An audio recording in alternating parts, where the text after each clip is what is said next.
Salam saudara semua, jumpa lagi dengan saya di channel Pemuridan.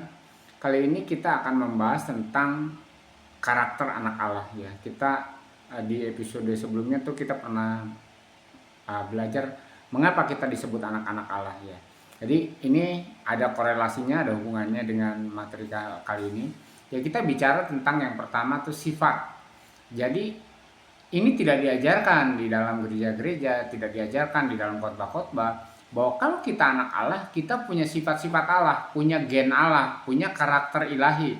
Jadi kalau ada monyet punya anak, maka anaknya itu mirip monyet gitu loh. Kalau ada apa? Kalau ada harimau, anaknya mirip harimau. Semua tindak tanduknya dan perilakunya seperti itu.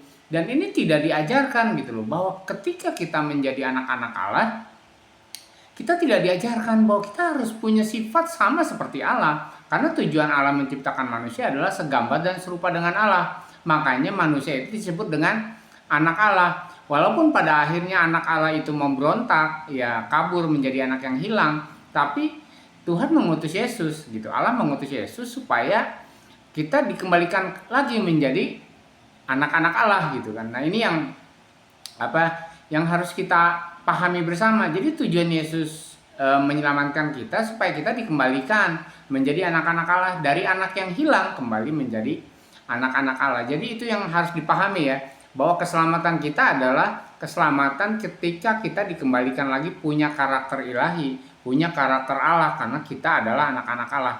Karena itu semua manusia sebenarnya disebutnya anak-anak Allah. Nah, tetapi ketika manusia memberontak, manusia menjadi anak yang terhilang. Lalu Yesus datang. Makanya firman Tuhan katakan, barang siapa menerima percaya kepadanya diberi kuasa. Ya, diberi kuasa kembali untuk menjadi anak-anak Allah. Jadi punya kuasa kembali menjadi anak-anak Allah. Kalau cerita tentang anak yang hilang, dia apa ya? Dia antah berantah, tidak terkoneksi dengan bapaknya, sehingga dia terlantar dan menjadi celaka, menjadi lapar, menjadi haus, ya kan? Karena dia jauh dari bapaknya. Dan kehadiran Yesus ke dunia ini adalah untuk mengalihkan kita menjadi anak-anak Allah. Jadi kita harus punya sifat-sifat seperti Allah. Jadi gini, banyak sekali orang Kristen, baik dari yang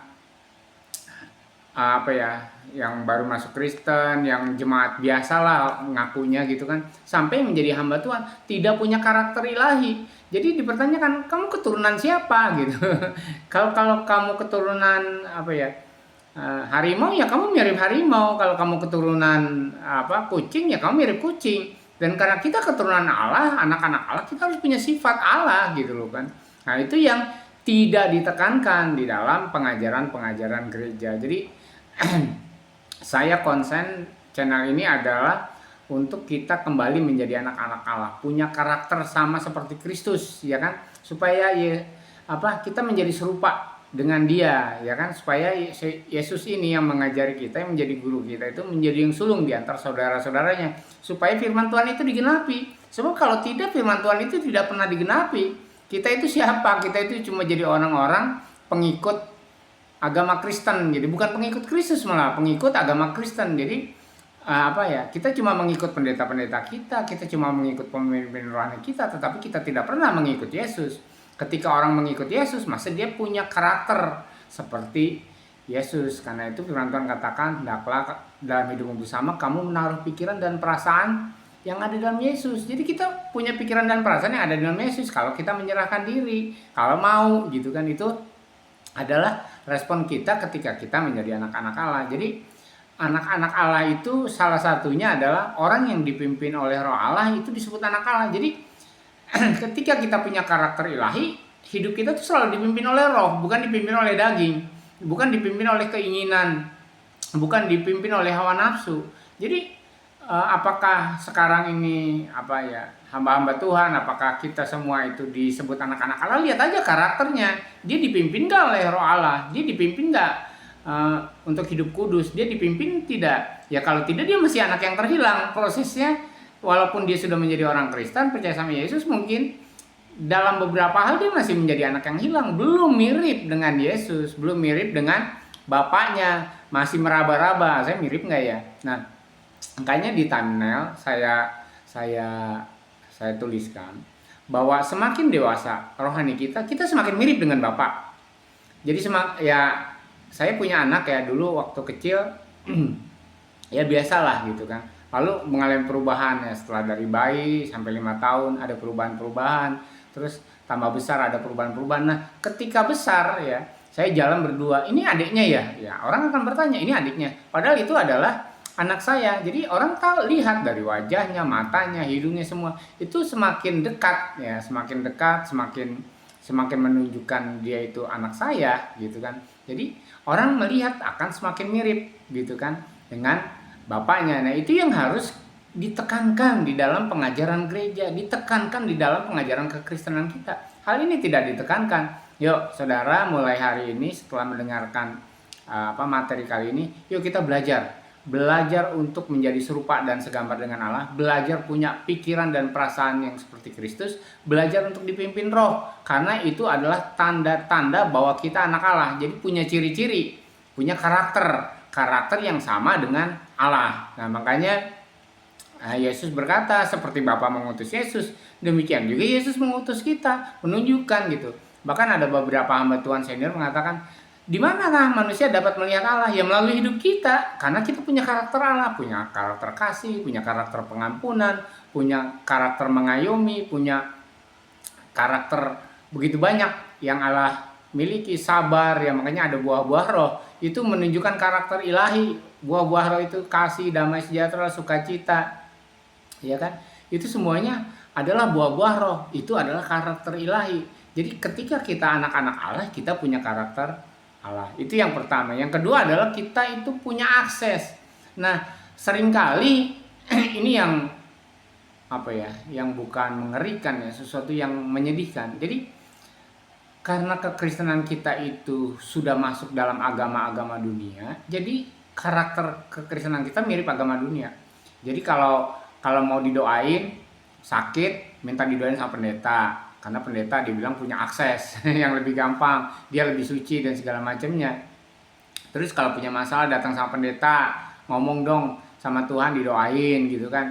Terus apalagi ketika punya masalah, ketika ya menghadapi istri segala macam, akhirnya datang ke pendeta, ya akhirnya ada pengakuan dosanya, ada surat pengakuan dosa segala misalnya. Dan ini sebenarnya nggak benar gitu. Itu oke, orang curhat boleh, orang curhat boleh. Tapi ketika kita menjadi anak Allah, ketika kita menjadi percaya dengan Yesus, kita tuh punya akses. Yang namanya anak itu punya akses. Jadi Pastor Billy Lantang mengatakan, kalau adiknya minta sesuatu sama bapaknya melalui Pastor Billy bilang, ya lu minta aja sendiri, kan lu juga anaknya.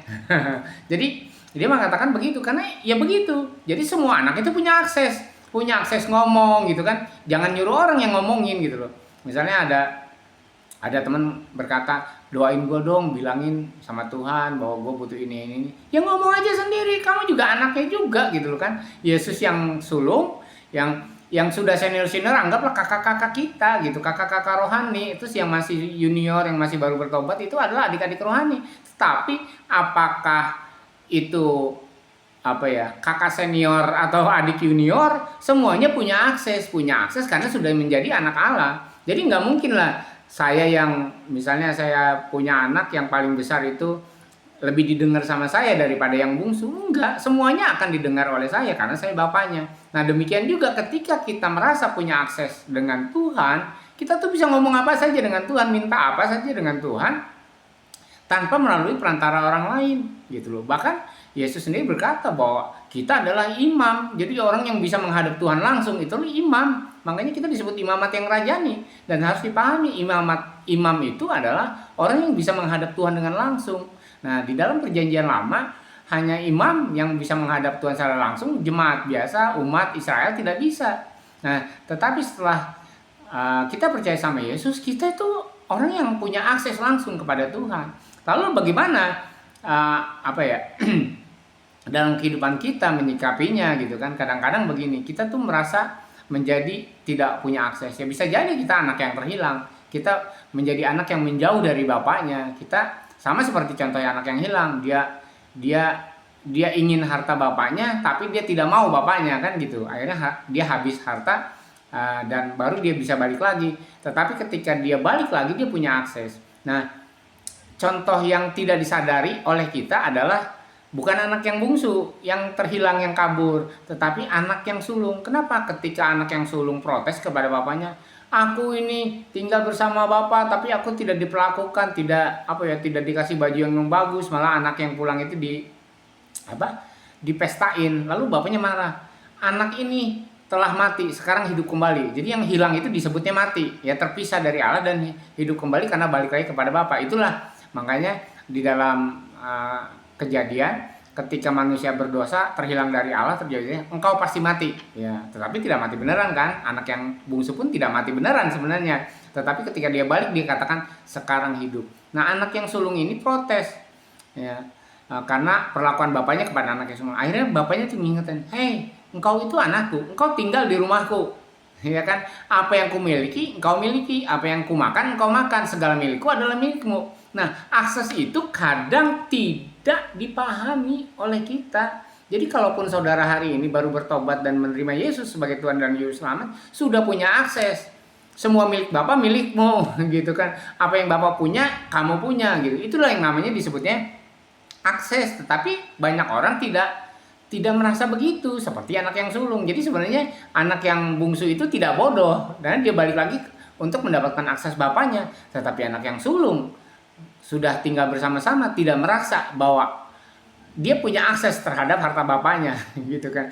Dia punya akses terhadap segala sesuatu. Jadi sama seperti anak saya yang masih bungsu, masih kecil, ataupun anak yang sudah besar, kalau di meja makan ada makanan, ya mereka punya akses kapan aja, siapa aja boleh ngambil, gitu loh. Bukannya nanti yang bungsu tidak boleh makan, yang sulung boleh makan. Nah, itu yang sebenarnya terjadi di dalam gereja-gereja kita. Memang tidak diajarkan masalah akses ini, tetapi pada kenyataannya semua manusia itu, ya, orang Kristen itu kadang mengandalkan pendeta, mengandalkan hamba Tuhan untuk mendapatkan akses. Padahal semua orang yang disebut anak Allah itu memiliki akses. Itu yang harus kita pahami bersama. Nah, yang selanjutnya adalah ketika kita menjadi anak Allah, kita punya warisan.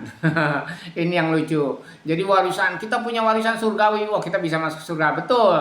Kita punya warisan harta yang melimpah segala macam. Ngaco, ya. Jadi apa yang dimaksud dengan warisan adalah apa yang dimiliki bapaknya juga dimiliki anaknya. Apa yang dipunyai bapaknya ada dipunyai anaknya. Ya, bapak tidak punya harta emas, perak, dolar gitu, enggak punya, gitu kan. Kita harus pahami sampai situ. Apa yang dipunya adalah dia punya kasih, dia berikan kepada kita supaya kita punya kasih juga. Itu warisan, legacy yang kita dapatkan. Ya, terus apa lagi? Bapak punya pekerjaan Bapak adalah ingin di bumi seperti di surga, ingin supaya manusia itu menjadi anak-anaknya. Ya, makanya dia mengutus Yesus. Ya, karena dia ingin semua anak-anak yang terhilang kembali. Itu pekerjaan Bapa, dan pekerjaan Bapa diberikan kepada anaknya Yesus. Lalu Yesus apa yang sulung itu memberikan kepada kita, adik-adiknya. Gitu. Itu adalah legasi, itu adalah warisannya, menjadikan bumi seperti di surga. Jadi bukannya dapat harta kekayaan, diberkati, hidupnya melimpah, sehat walafiat, tidak kekurangan satu apapun, ya kan? Apapun yang dimintanya pasti dikerjakan yang berhasil. Ya, tidak seperti itu. Yang namanya legasi, ya, saya ada saudara, ada teman, ketika bapaknya meninggal, dia akan dapat rumah bapaknya. Tetapi ketika bapaknya punya hutang, dia pun harus membayar hutang bapaknya. Jadi yang namanya legasi atau warisan, ya semuanya kita miliki, semuanya yang harus kita lakukan. Semua pekerjaan bapaknya menjadi pekerjaan dia. Bapaknya punya perusahaan yang harus dikelola. Ketika bapaknya meninggal, dia harus meneruskan usaha bapaknya. Dan itu banyak terjadi, ya. Konglomerat di Indonesia yang generasi kedua ketiga itu kan meneruskan usaha bapaknya. Bakri Group, Ciputra Group, ya kan, Lipo Group, semuanya itu kan meneruskan dari bapaknya. Nah, kita itu harus diajar seperti itu. Jadi bukan cuma warisan uang gitu, harta kekayaan bahkan surga, itu suatu pengajaran yang ngaco. Warisan yang diberikan Bapak kepada kita adalah pekerjaan dia, hatinya dia, pikirannya dia, itu diwariskan ke kita. Itu tadi yang pertama, itu gennya Allah itu diwariskan kepada kita. Kalau saya kulitnya putih, maka anak saya juga menjadi putih. Kalau saya badannya tinggi, anak saya juga punya gen untuk badannya tinggi. kalau saya suka humor, ya maaf, anak saya juga ikut-ikutan loh suka humor. Jadi karakter saya tuh ikut ke anak-anak saya gitu kan. Jadi anak-anak saya tuh ya menjadi suka humor karena saya suka humor gitu loh. Nah, istri saya suka humor gitu kan. Jadi seperti itu legacy, itu warisan, dan itu yang tidak diajarkan. Jadi yang diajarkan adalah kita punya warisan luar biasa, harta di surga, mahkota, kehidupan dan segala macamnya. Dan saya bilang, maaf, itu ngaco. Jadi warisan kita adalah kita menjadi seperti Allah, ya, punya karakter ilahi, punya tugas ilahi, ya kan, punya tugas yang memang dia inginkan, melanjutkan pekerjaan, ya kan, melanjutkan pekerjaan Allah yang belum selesai, yaitu supaya di bumi ini seperti di surga, supaya suatu saat nanti Yesus menjadi raja dan kita menjadi menjadi raja di atas segala, kita menjadi warga negara kerajaan surga karena ada rajanya. Jadi supaya terjadi pemerintahan Allah di bumi gitu kan, kerajaan Allah di bumi seperti di surga gitu, kerajaan surga sudah ada di bumi ini. Itu yang masalah warisan yang benar, ya. Jangan diplesetkan. Yang selanjutnya adalah karena kita anak, ya kita punya hati seorang anak, respect terhadap Bapak. Di mana Bapak bekerja, kita bekerja. Saya mengajar anak saya sama seperti beberapa konglomerat itu mengajar, selalu ngajarin, ini kantor kita ya, ini kantor Papa, kamu harus bantu Bapak di sini. Karena ini banyak karyawan ya, kalau sesuatu yang harus dikerjakan suatu saat Bapak tidak ada, kamu yang meneruskan. Nah, itu banyak konglomerat itu begitu. Nah, saya juga ke anak saya begitu. Di mana saya berada, di mana saya bekerja, anak saya berada. Anak saya bekerja, membantu saya karena dialah yang akan mewarisi usaha dan pekerjaan saya. Nah, adakah anak yang tidak mau mewarisi? Ya ada anak yang tidak mau bekerja dengan bapaknya, banyak. Ya itu mah urusan itulah. Saya pernah suatu kali punya customer, seorang ibu di Kalimantan. Dia itu membeli produk dari saya, dia ceritakan bagaimana anak-anaknya itu tidak mau meneruskan usaha. Dia sambil nangis ya, cerita kepada saya, Bapak tahu nggak, saya itu punya anak 5, semua saya kuliahkan dari usaha ini, dari kecil, dari segala macamnya, sampai mereka tuh sekarang punya, jadi orang semua, dan tetapi tidak ada satupun yang meneruskan karena mereka menganggap ini usahanya terlalu kecil, ini usahanya emak lah, ini usahanya mama, bukan usaha kami. Nah, dia menjadi sedih, kenapa? Karena dia sudah membuktikan dengan usaha seorang diri, seorang janda itu bisa menyekolahkan anaknya dan bisa menikahkan, bisa segala macam lah bagi anak semua, tapi tidak ada satupun yang mau meneruskan. Nah, jangan-jangan jangan-jangan kita seperti itu, seperti ibu yang sedang bersedih ini, ya. Jadi Bapak di surga bersedih karena Bapak di surga sudah mengeluarkan segala tenaga, daya, upaya, mengorbankan anaknya yang tunggal supaya kita menerima warisan itu, tetapi kita tidak mau meneruskan warisan itu gitu kan, karena kita tidak punya hati terhadap Bapak, tidak respect, tidak mau taat. Yang kita lakukan hanya seperti anak yang bungsu, mengambil warisan bagiannya lalu terpisahlah dari Allah dan akhirnya menjadi anak yang hilang. Nah, jangan-jangan apakah kita hamba Tuhan, apakah kita pendeta, apakah kita jemaat mula-mula, jemaat yang tekun melayanan dan segala macamnya, tetapi sebenarnya kita masih terhilang, masih belum connect dengan Bapa, masih belum mau bekerja di mana Bapa bekerja, masih belum menerima warisan, meneruskan pekerjaan dia di bumi seperti di surga. Jadi saya bukan menentang pelayanan di gereja, itu bukan kehendak Bapa ketika saudara menjadi singer, worship leader, menjadi pengkhotbah di dalam gereja, menjadi usher, ya kan, menjadi apapun di organisasi, itu namanya melayani organisasi. Tetapi di mana melayani Bapak? Ya udah saya ceritakan, ada tempat di mana orang-orang membutuhkan Bapak, orang miskin membutuhkan Bapak, yang lapar dan haus membutuhkan Bapak, yang telanjang, yang di penjara, yang sakit itu membutuhkan kasih Bapak, dan kita yang menunjukkan, selamatkan mereka. Jadi tujuan kita sebagai anak adalah melanjutkan pekerjaan Bapaknya, yaitu apa? Menyelamatkan dunia ini gitu loh. Menyelamatkan anak-anak yang terhilang itu supaya menjadi anak-anak Bapa di surga dan menjadi saudara-saudara kita gitu loh. Dan itu yang tidak dikerjakan sekarang. Maka penginjilan saat ini sulit karena kekristenan sekarang itu menuju kepada agama. Biarlah agama itu pada pecah-pecah lah. Sekarang tuh banyak gereja yang pecah ya. Banyak hamba Tuhan yang korupsi, banyak hamba Tuhan yang sebenarnya hidupnya hedon gitu kan, tidak menunjukkan murid Kristus yang sejati. Karena apa? Karena dia tidak merasa sebenarnya anak Allah. Dia cuma ingin mengambil warisan bapaknya yang berupa harta gitu kan, ingin diberkati, ingin disayangi, tetapi tidak pernah mau memberkati bapak, tidak pernah mau menyayangi bapak, tidak mau menyenangkan dia. Jadi bagaimana menyenangkan bapak? Nyanyi menyenangkanmu gitu kan. Bagaimana menyembah bapak? Ku menyembahmu. Jadi semuanya dilakukan hanya dengan mulut, dengan lagu gitu loh kan. Menyembah bapak ya kita nyanyi lagu sembahan, memuji bapak kita uh, nyanyi lagu pujian gitu kan. Menyenangkan bapak ya kita lagu nyanyi menyenangkanmu. Jadi aneh gitu kan. Jadi semuanya itu disubstitusi dengan perkataan saja, padahal hidup kita itu persembahan. Saya selalu terharu ketika selalu nyanyikan lagu itu ya. Ku tahu hidupku adalah penyembahan. Yaitu benar, seluruh hidup kita dari ujung rambut sampai ujung kaki adalah penyembahan untuk Bapa gitu kan. Yang harus dikerjakan dengan tangan, dengan kaki, dengan lidah, dengan mata, dengan telinga. Kita itu bisa menyenangkan Bapa karena kita adalah anaknya. Kita harus respect, harus taat, harus melakukan seperti yang Bapa lakukan di dalam Yesus Kristus ya. Ini yang yang saya sampaikan. Yuk kita coba bukan review ulang ya. Tapi kita coba introspeksi diri kita. Kita benar nggak anak-anak Allah? Kita benar nggak sih punya karakter ilahi? Kita benar nggak sih merasa punya akses? Kita benar nggak sih punya warisan ilahi, karakter ilahi itu kan? Ya, perbuatannya, pekerjaannya, apakah kita mengikuti warisan pekerjaan dari Bapak kita, dan apakah kita taat untuk melakukannya.